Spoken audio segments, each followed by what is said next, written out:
Hey there and welcome back to Don't Open That Door. Come along with our triumvirate of terror as we descend into darkness, hurtle into horror, and plunge into peril.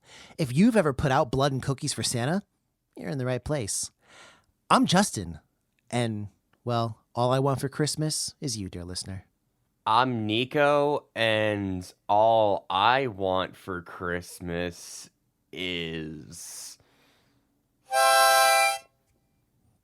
That was not as good as me, but more mysterious. Dan, what's good with you? Well, I'm Dan, and I've always wanted to write a crossover vampire Christmas book. Well, you might be in luck, Dan, but wait. Everyone listen. Ching, choo, ting, ting, ting, ting, ting, ting. That's some racist ass. Every year, Christmas, you fuckers. bro. Every year. Just insert the sleigh bell sound, okay? That's what I'm trying to get at. Slave bells? Sleigh bell, you deaf motherfucker. Okay. Anyways, What other sound do they make besides like a ching, ching, ching, ching, ching? And last year you told me that was racist. So I changed up the sound. And now it's even worse. So, anyways, cut this, insert sleigh bell sounds. Wait, Dan, do you hear that? It's a special time of year and a special podcast. What's so special about it? Well, for all you heathens out there, It's Christmas. Yes, indeed. So we are recording a Christmas movie. Repent before us now, oh ye sinners. Yes, bow down before. Oh wait, it's Christmas. You're right, Dan. And we are here today to review Red Snow. So, this one was directed by Sean Nichols Lynch, starring Denise Cisneros as Olivia, Nico, not related, Bellamy as Luke, Laura Kennan as Jackie, Vernon Wells as Julius King, and Alan Silva as Brock, but not the one from Pokemon. So we open with Olivia, a struggling author who's obsessed with vampires. Christmas is fast approaching, and Olivia is spending it alone in a cabin that belonged to her deceased mother. She died like last year and gave the cabin to Olivia. One night, a bat flies into the cabin like blow, and Olivia brings it inside and attempts to nurse it back to health. COVID. As it turns out, this wasn't just a bat, but it was an actual vampire named Luke, who is currently unconscious and naked. And Olivia definitely gives him the stare down right fast at his, naked body. Just want to include that. To top it off, Olivia is visited by Julius, who says he's a private investigator, but he's actually a vampire hunter. Julius says that he's pursuing a bloodthirsty gang of vampires, but Olivia is not swayed by his words. She's more swayed by, Luke's ass cheeks. She lies and says that she hasn't seen the vampires before sending Julius away. Nico, I gotta know what happens next. So Olivia goes to see Luke, but he is extremely weak and not in total control of himself as of yet. He demands that Olivia give him blood.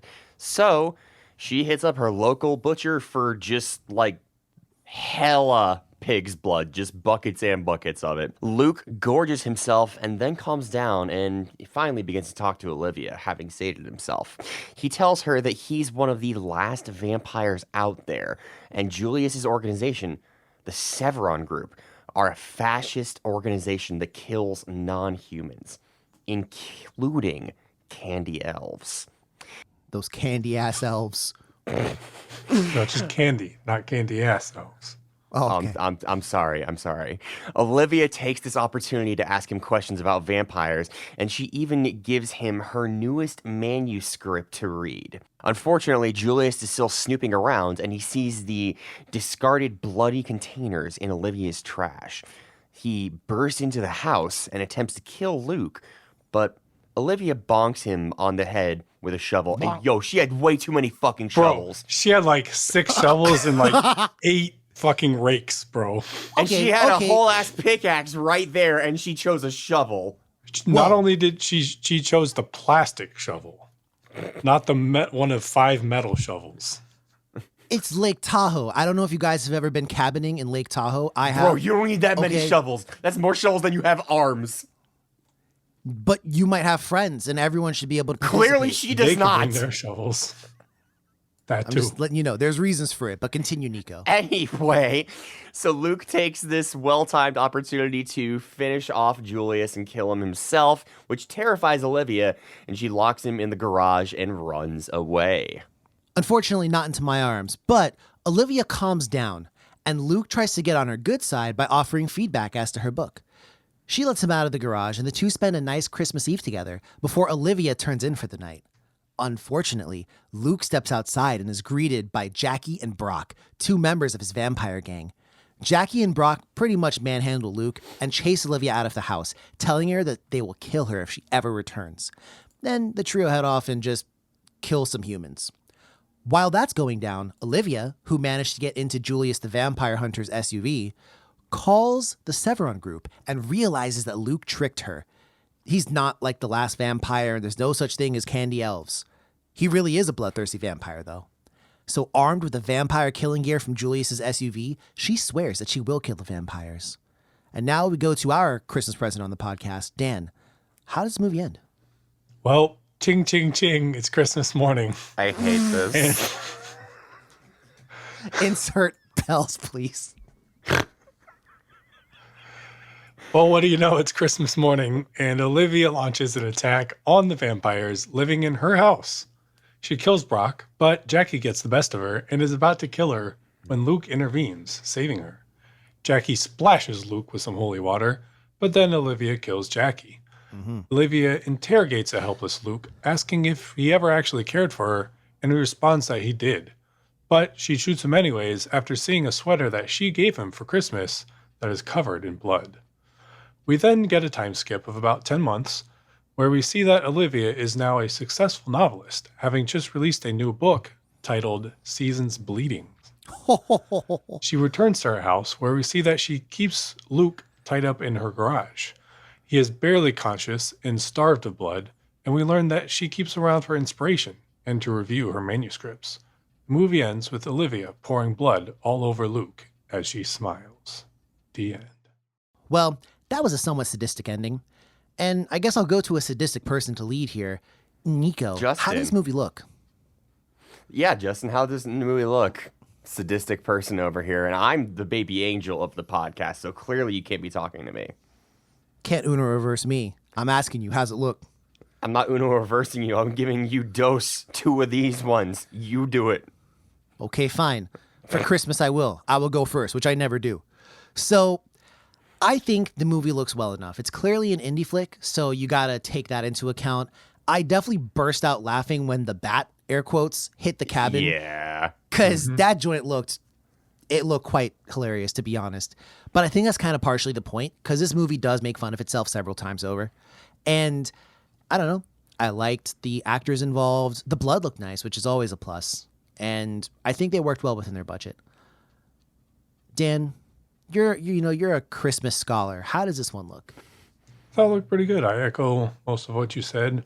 I had a couple interesting camera angles during, I think it was the first conversation that Olivia and Julius had. It was like the close-up camera angle and also slightly off kilter, which was kind of interesting.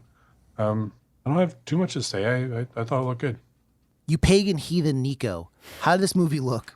So I'm not gonna lie to you. I was enwrapped isn't the right word, but okay. So the main character looks exactly like my ex's mom, and it's just so fucking uncanny. My ex's mom. Uh, See, this is going to make it really awkward now because... All right, go ahead, bro. I mean, look. All I'm saying is, I was watching this and I was thinking about Diana and her wonderful pizza that she would always make, and all the terrible things that were happening to her in this movie. I guess. Well, with that revelation and our friendship under assault, Dan, how does this movie sound? I thought it sounded good. Music was kind of like a slightly fucked up like Christmas music, or not fucked up like bad, but just like kind of fucked with and like Yeah, twisted. Twisted is a good word. The dialogue in general was good. There were some hokey lines and stuff, and not always the best delivered. But I chalked the hokey lines up to sort of the premise of the comedy and what Justin said earlier of it sort of making fun of itself, and the delivery could have been better and sometimes I think, but overall I enjoyed the audio aspects. Okay, fair enough. And Nico, did you get holiday delight from the sounds in this movie?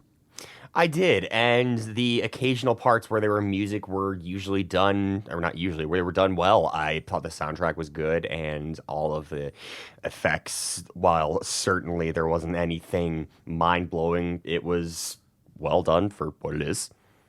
Okay. All right. Fair enough. And I want to pose this to the room real quick. This film, You want to pose this it to the room real walks quick? the line. It walks the line. You know what I mean? Hashtag no Johnny Cash. But Oh. remember when rappers used to do that all the time? They would say something and then be like, but not X though. Yeah. Like, do you remember that? Fucking corny as hell, but I love it. So this film has been described as a black comedy, meaning kind of more morose, and horror as well. How do the two, I guess, genres interplay with each other in this film?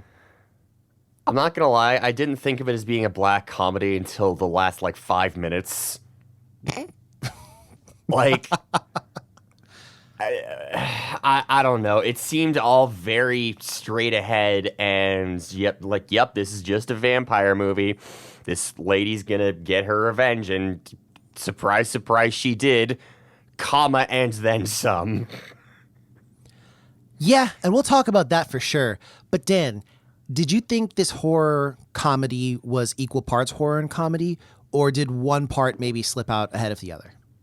I think it was more comedy than horror. Okay. I would have liked slightly more horror. Not to relate it too much to other movies, but sort of similar to the same kind of arc that Anything for Jackson had, where like it's kind of whimsical. Like I thought this movie was quite whimsical, but it just didn't quite get horror-y enough for me. Not that I wanted like super horror, but just a little bit more would have been nice. But I still think it was a pretty good balance. I enjoyed the tongue-in-cheek sort of humor sometimes. Like you said, again, it knew what it was doing and kind of making fun of a lot of vampire tropes and things.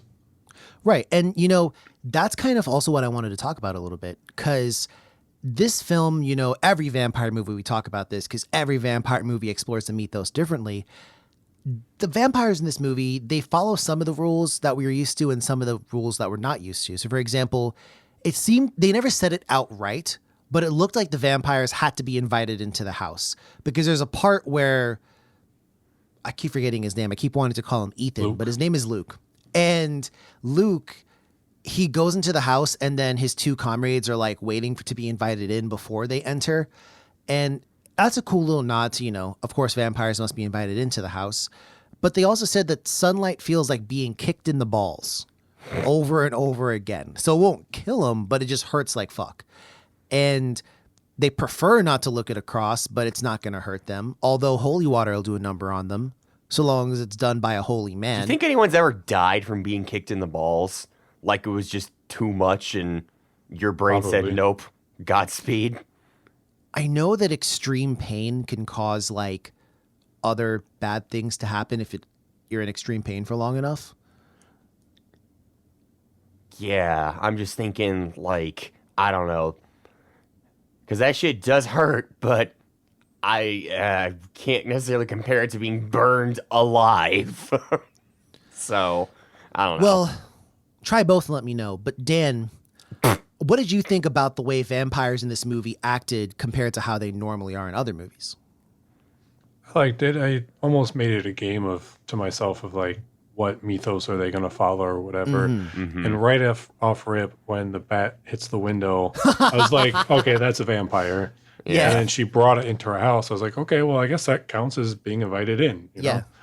And then even when, I thought it was interesting when Julius goes into the house, they sort of make a point that she invited him in. And obviously he's not a vampire, so it didn't really matter. But it got me guessing that, oh, maybe he's a vampire too. And before we know he's like a hunter, that thought maybe he was just trying to track down his comrades or whatever. But it was cool. And just seeing how they twisted the different mythos was kind of fun to me. Yeah, absolutely. I also, for the record, Dan, thought that Julius was a vampire because they really made a point of it that he would be invited in. He was like, can I come in? So that may have been something that they might have originally written but changed, or, you know, I don't really know. But a red herring kind of thing. That too. And speaking of red herrings, Nico, how did you take vampires? Yeah, how did you take this vampire, you know, aesthetic as opposed to other vampires? I was honestly just a fan of how on the nose it was. Like the house where, what's her fucking name? Olivia is living is just absolutely ablazoned with vampire lore and Yeah. gear and stuff, and to the point where the movie kind of like takes a joke at itself when Julius comes in and he's like, "Oh, I see you like vampires," and she's like, "What? How could you tell?" And then the camera pans back and it's like a Christmas tree full of fangs and shit, and it's just like, yeah, okay, that's fun. Yeah. And I also like how Luke was like, Romania? Why did you write your book set in Romania? Vampires don't go there. We go to cool places like Tokyo and Tahoe. Yeah, fucking Okay, Tahoe? okay. Like, okay, yeah, nah.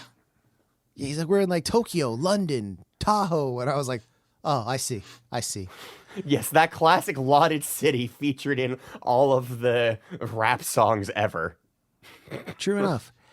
And, I do actually have to ask. So, is Luke a villain to you? We find out that Luke kind of lies.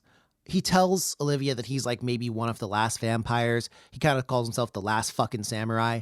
And he also says, that like the organization killed the unicorns and the candy elves and they're fascists and all this shit. And that's all a bunch of bullshit. There's tons of vampires still out there in the world. The organization's just trying to protect people. I mean, they're so busy that when she calls to schedule it, they're like, well, with the holidays coming up, the best we can do is June. That's so And it's real, like- though. So is he a villain for that? Because he also wants to protect her and he purposely fights his instincts so that he doesn't do anything bad to her. I don't think he's a villain. I mean, I think he's a bad guy, Yeah. like in general, but as far as like the story and everything, I don't think he's a villain. No. Now, I agree. Nico. I Oh, go ahead. agree. And I don't think he is the villain. I think arguably the villain is vampire baddie, can't remember her name. Jackie? Jackie, yeah.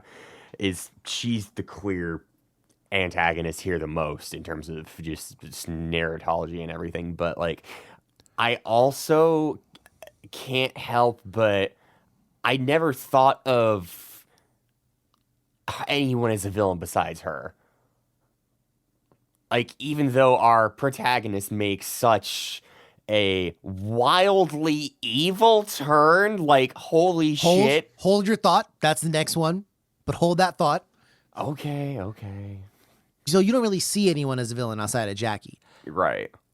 Quick question for the room, because I forgot to address this as well. The thirst, the legendary vampire thirst. That's the classic, I can't help it. I gotta suck your blood.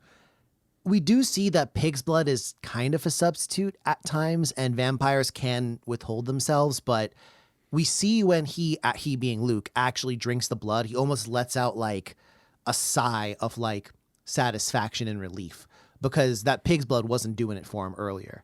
So they say he's killed many people, but is that his fault morally? Is this really the movie where you want to have this conversation? Consider the events that we have not seen. I don't know. I mean, yeah, but also, like, Yeah.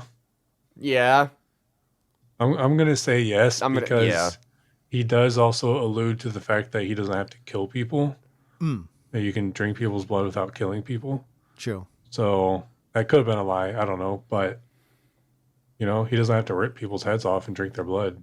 Hey, Yeah, like the I Kool-Aid. mean, he's a charismatic, lethal, tall, he's a vampire. I don't know what anyone necessarily expects. You're not gonna get. Is that a trope? Like vampires always being just like. I don't know where I'm going with this. I'm just otherworldly beautiful? Yeah. Are you going with that one? Yeah, otherworldly. Well, there's one beautiful. vampire in particular. I know he is as if he was crystallized moonlight. Oh, who His is this you could movements- be speaking of?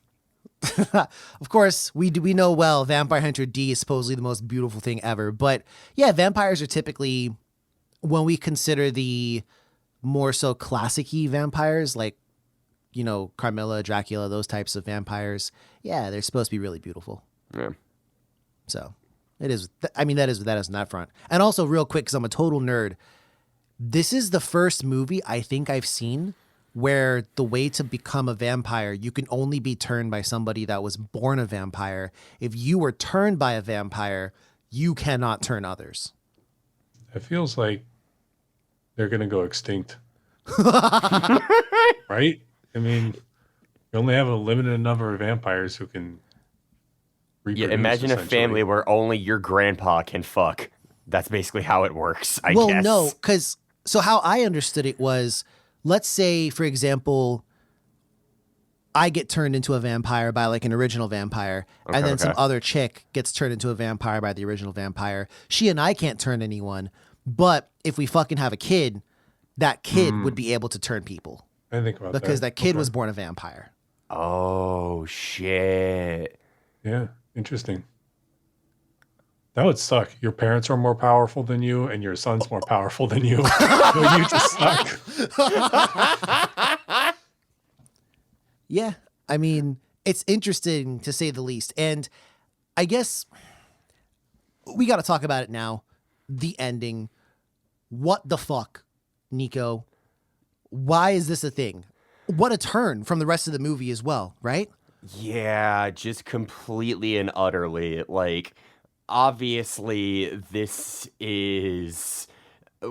We are given a person who is we're presented with a character who is constructed to be the person that we're the most sympathetic towards, and like we're rooting for her, and we want good things for her, yada yada yada, and she seems like an otherwise fine human being. Like, she doesn't really have any big red flags or anything, aside from writing. I don't know, she's got nothing. Like, there's nothing that is officially just like a big just putting up the X, and then she goes into imprisoning someone and tethering the substance that they're addicted to and just like torturing them, and just like, fuck, man, how do you go from mousy bookish girl to this? Yeah, that's definitely not the Dommy Mommy I would want. But Dan, No. what are you thinking about in terms of that ending? So this may be a stretch, but the only thing I can think of is she does get bit by a vampire. Yes. Now, Jackie was not born a vampire, so she can't become a vampire. Right. But she does become sort of evil and sort of sadistic at the end, which isn't necessarily like those aren't one for, a vampire does not always equal that, of course. Right. But Right. it's maybe that is sort of the quote unquote turning of her into bad Okay. thing, I guess. I don't know. That might be a bit of a stretch, but I didn't particularly care for the ending because I did think it was sort of out of left field. But yeah. So I guess for me, I didn't think that it was necessary to keep Luke alive as your.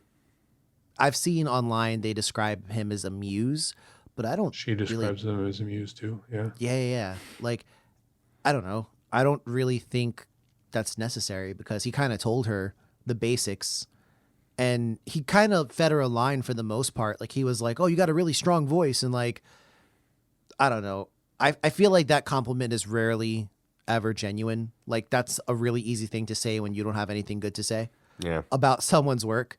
And I've always I really don't loved know. your voice, by the way, Justin. thank you, man. I appreciate that. Yeah. So yeah, I got a nice voice. I know that. So I don't know. I just think about the torture aspect and the fact that Luke didn't want to hurt her. He protected her several times.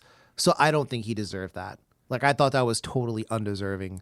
And honestly, for me, she's a villain.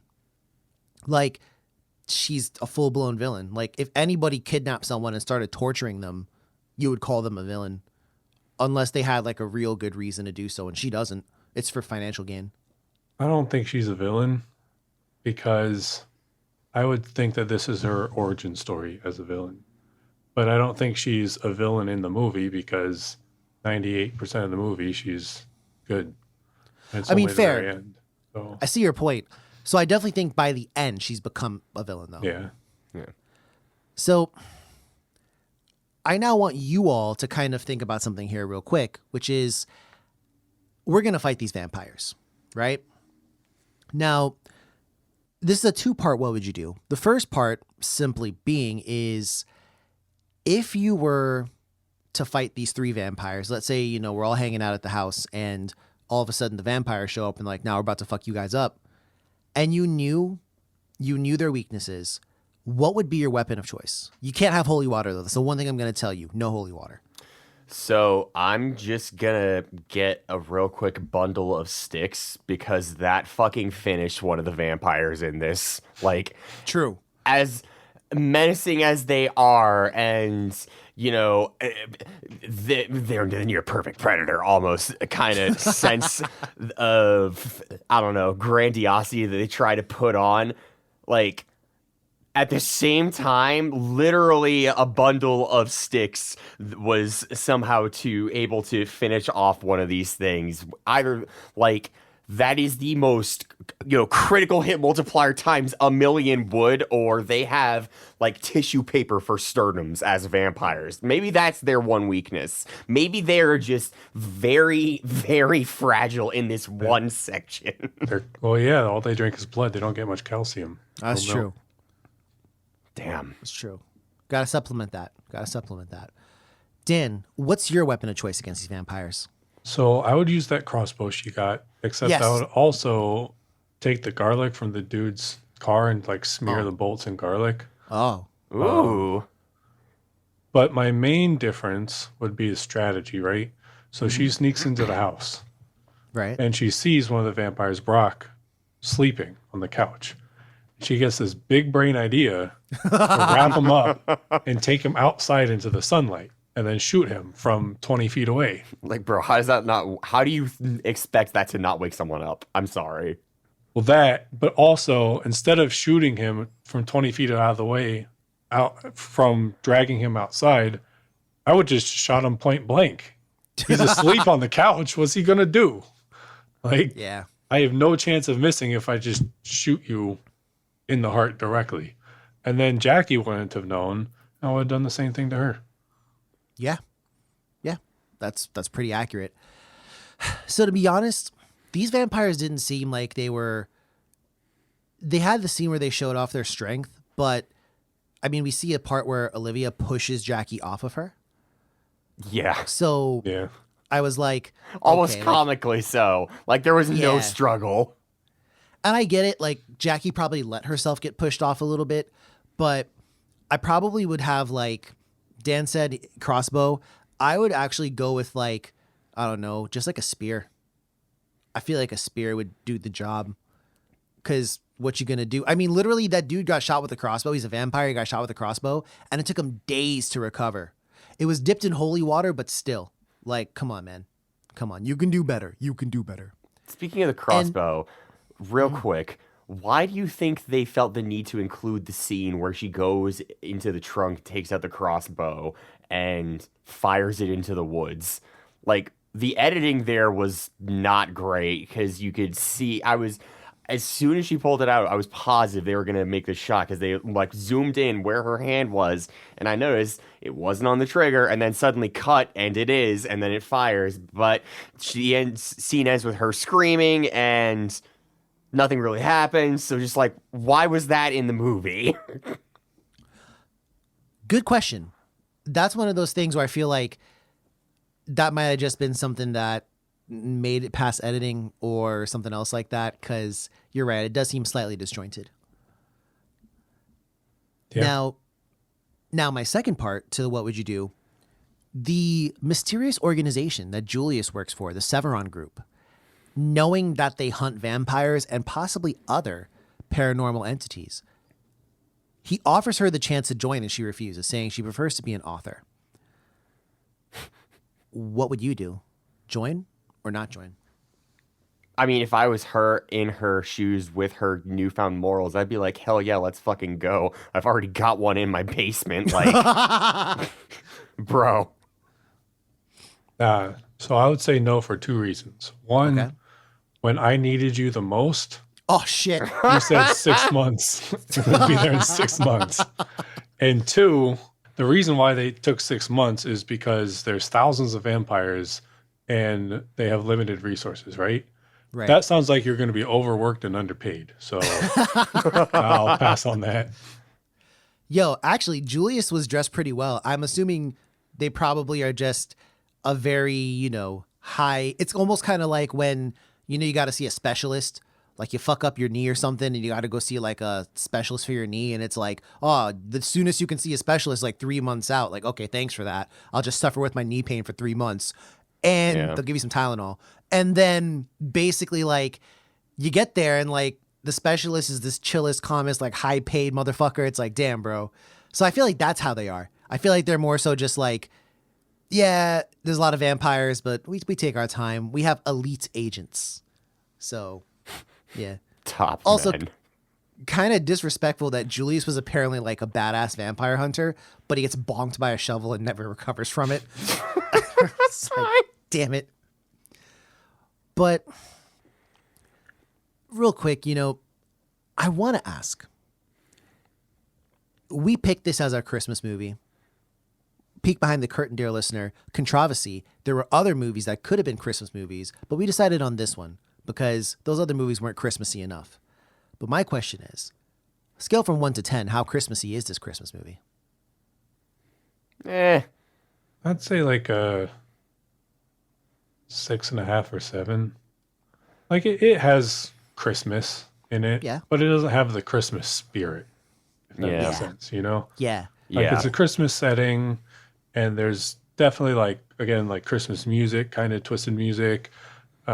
She even says like Christmas is supposed to be a time to gather with your family and love one another. And I spent mine killing vampires or whatever. There's some Christmas, but it's not like the spirit of Christmas is missing. Yeah. Agree.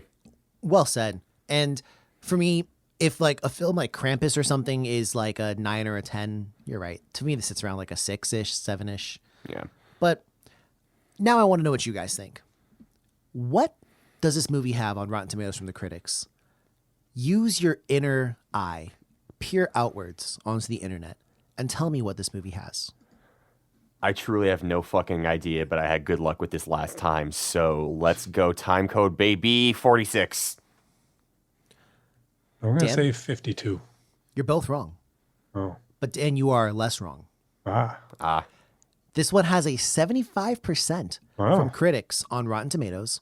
The audience was way more generous with an 88% from the audience. But, it's Christmas time and I care what you think. So why don't you wrap your thoughts up into a nice little present and let us know what they are. I'm going to give it a 73. Mm-hmm. I enjoyed it. I thought it was fun. I think it could have been a little bit better. Sometimes I thought the dialogue was a little hokey. Like sometimes I thought Luke's dialogue was a little Dumb. cringe. But, it was okay. I still enjoyed it. It was a decent Christmas horror comedy kind of flick. So 73 for me. I'm going to give it a 75. I had a really good time with it. I haven't seen anything anywhere with an ending like this, so there's that. It's definitely memorable. Yeah, I liked it. Agreed. I'm going to give it a 79. I love vampire movies. You know this. If it's not trash, I'm going to like it. And this movie was definitely not trash. I also like the ending, not because I like the ending, but because I like that someone thought of that ending. Yeah. That's pretty fucking twisted. Yeah. So I like that. Dan's right. Some of the dialogue's a little cringe, but that's okay. And I also really like, and I gotta say, this movie does really toy around with the concept of, oh, this mousy girl finds this beautiful vampire and they fall in love. It's not just a beautiful vampire. Sometimes it's a beautiful werewolf. Sometimes it's Is it? yeah, blood and chocolate, baby. Just swap the roles. So basically, Okay. like it's one of those things where it's like it's a thing, and I appreciate the fact that we're going one direction and it almost seems like, oh, are they going to wind up together? Well, kind of. She pulled a Slim Shady. Dr. Dre's in my basement, and like Luke's in my garage. So Damn. yeah, 79 for me. I thought it was fun enough, and it does not overstay its welcome. It's true. With an hour 20-minute runtime, does not overstay its welcome at all. I like the runtime on this. So, with all that said, is this a movie that we would recommend? Yeah. Yeah, I think so. I think so as well. Is this gonna arf get the golden seal? Nah. No. Now, given that this was an indie flick, is this going to get the diamond in the rough? I would give it for this, yeah. I don't think so. Much like my Christmas time comparison or explanation, I feel like it's a great movie, but it's just missing like a little bit of the spirit sauce. Understandable. But it's close. For the record, Justin would have given it the diamond in the rough. So, yep, I guess it's not going to get a diamond in the rough, but it is definitely recommended, dear listener. So please check it out if you want to see a Christmassy vampire movie or a vampire-y Christmas movie. Check it out. And if you really liked it or really disliked it, or want to tell us Merry Christmas, or want to tell us Happy Holidays, or want to tell us how we're defeating the holidays, or if this is a liberal cuck assaults on holidays, all of those are fine. Hit us up on social media. We are on Twitter/X at DOTD Horror. We're also on Instagram under that same handle. Plus, we are on Facebook. That's right. That's Don't Open That Door.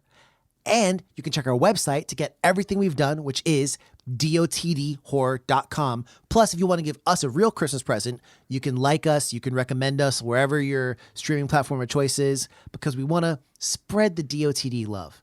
But not in like a weird way, in like a fun way. You know what I mean? So Weird and fun way, actually.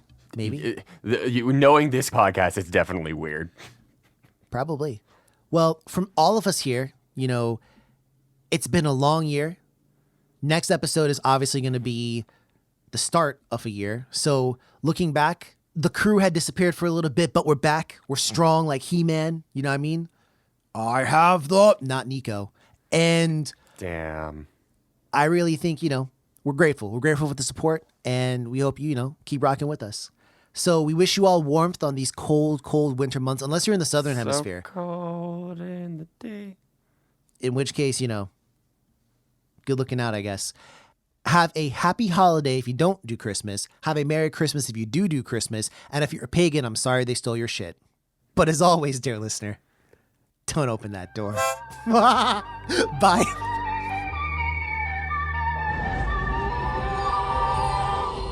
Dan, can you see me? Yeah. Okay. You're not John Cena.